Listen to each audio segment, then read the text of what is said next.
Hello, my name is William Holder. I read The Order of the Phoenix, Harry Potter, and so let's get into it. So to begin with the first question, what is the setting of the work of 150 plus pages that you chose for this quarter's reading? So the settings of this work is Little Winging, the Order of the Phoenix headquarters, or I think it's like number 12 or something like that, Hogwarts, and then the Department of Ministries.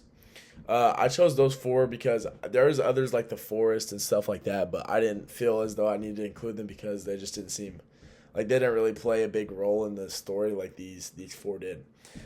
So for number two, what were three plus surprising quotations from this writing, and why were each surprising to you? So the first one I chose is this was Sirius Snape. He said this. He said the evidence suggests that at times when your mind is most relaxed and vulnerable, when you are asleep, for instance, you are sharing the Dark Lord's thoughts and emotions. I find this interesting and surprising because I actually never really knew how Harry and Voldemort were so like how he saw his thoughts. Like it never really made sense to me. But that would make sense that it's whenever they're both kind of vulnerable and they're both like not really thinking about it unintentionally.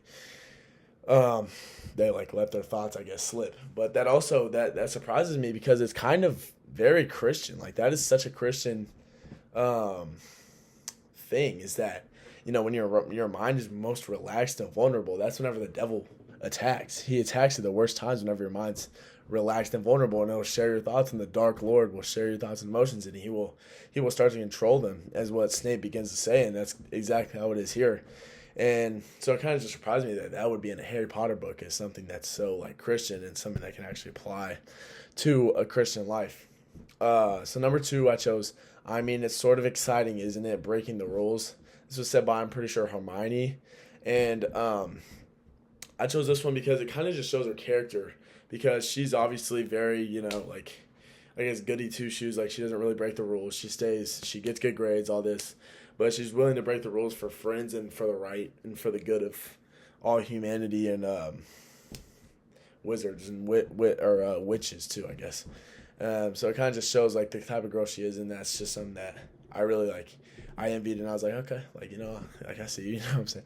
So yep. And then number three, I chose it is our choices, Harry, that show what we truly are, far more than our abilities. So I like this quote because I feel like it's kind of an all around good quote and good way to live your life because it's not what our abilities are, it's not what we're given, not what we're born with. It's kind of how we use them. Like someone can grow up in the Christian home and they can go to church every week and they can read their Bible, but if they or sorry, let me restart that. Someone can grow up in a Christian home where their parents, take them to church and they are around Christian people all the time.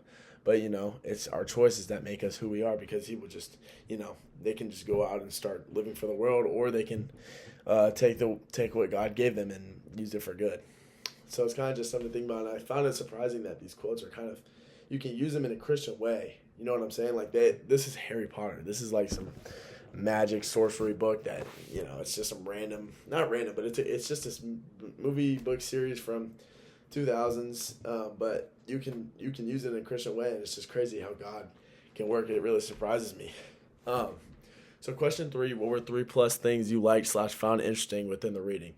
So the first thing I found interesting was Harry's character throughout the entire story. He was always, humble. He was getting attacked the entire time by Voldemort. He was always angry, but he never took it out on his peers. He would scream every now and then, but it'd be justified with what he's going through. But he always seemed to keep it in. He has so much going on, yet he didn't take it out on anybody, and that's kind of just how I feel like we should really live our lives with. The devil's going to attack us, but we need to show God's love throughout everything, and that's kind of what he did without even obviously showing God's love because they don't have God in that world that they live in. Or maybe they do, I'm not sure, but whatever.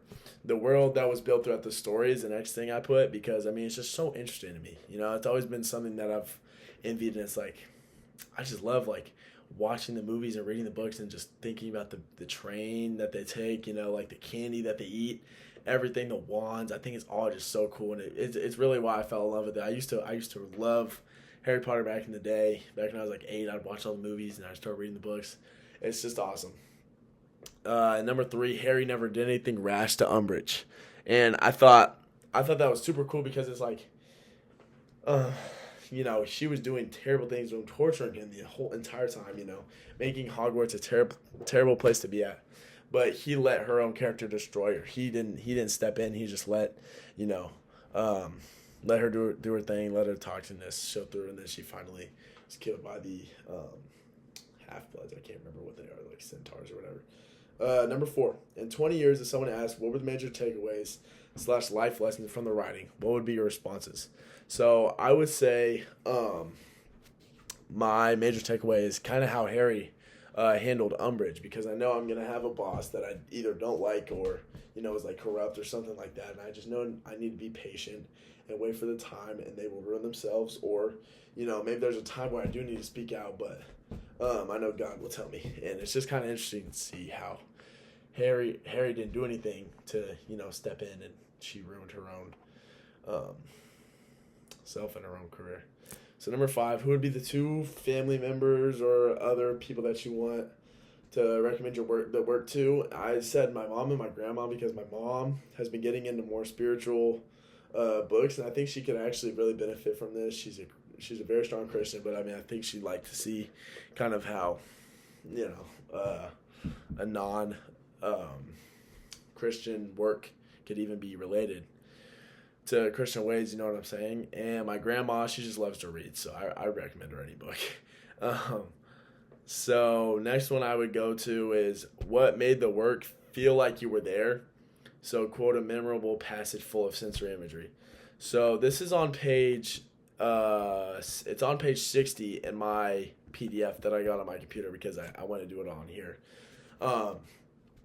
But it says, he heard a soft hissing noise, and then an old-fashioned gas lump sputtered into life all along the walls, casting a flickering insubstantial light over the peeling wallpaper and threadbare carpet of a long, gloomy hallway, where a cobwebby chandelier glimmered overhead and age-blackened portraits hung crooked on the walls.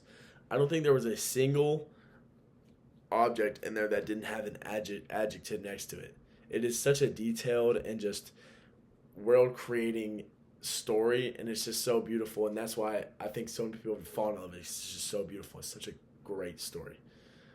All right.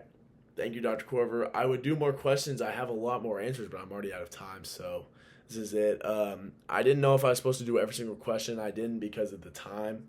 I do have every question written out. Yeah. Have a great night.